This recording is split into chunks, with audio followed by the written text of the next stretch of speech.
বাংলাদেশের রাষ্ট্রীয় রাজনীতিতে এলো নতুন মোড়। রাষ্ট্রপতির পদ থেকে পদত্যাগ করেছেন মোহাম্মদ শাহাবুদ্দিন। শুক্রবার বিকেলে তিনি সংসদ সচিবালয়ে নিজের পদত্যাগপত্র জমা দেন।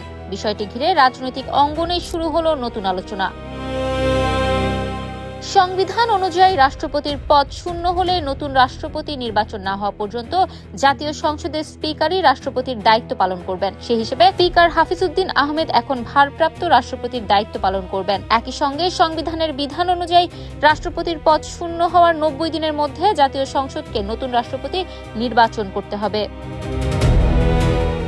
2024 সালের 5 আগস্টের রাজনৈতিক পট পরিবর্তনের পর থেকেই রাষ্ট্রপতি মোহাম্মদ শাহাবুদ্দিনের পদত্যাগের দাবি বিভিন্ন মহল থেকে জোরালো হতে থাকে। সদ্য সমাপ্ত ত্রয়োদশ জাতীয় সংসদের প্রথম অধিবেশনেও তার প্রারম্ভিক ভাষণের সময় বিরোধী দলের সংসদ সদস্যরা প্রতিবাদ জানান। 2023 সালের 24 এপ্রিল দেশের 22তম রাষ্ট্রপতি হিসেবে দায়িত্ব গ্রহণ করেছিলেন মোহাম্মদ শাহাবুদ্দিন। নিয়ম অনুযায়ী 2028 সালের এপ্রিল পর্যন্ত তার মেয়াদ থাকার কথা ছিল। তবে মেয়াদ শেষ হওয়ার আগেই পদত্যাগের মাধ্যমে দায়িত্ব ছাড়লেন তিনি।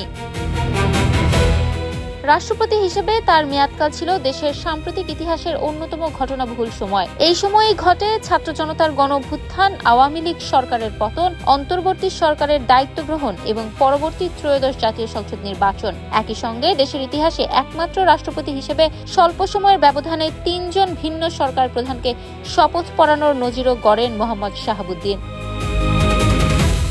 এদিকে রাষ্ট্রপতির পদত্যাগের পর নতুন রাষ্ট্রপতি কে হচ্ছেন সেদিকেই এখন দৃষ্টি রাজনৈতিক অঙ্গন সহ পুরো দেশের।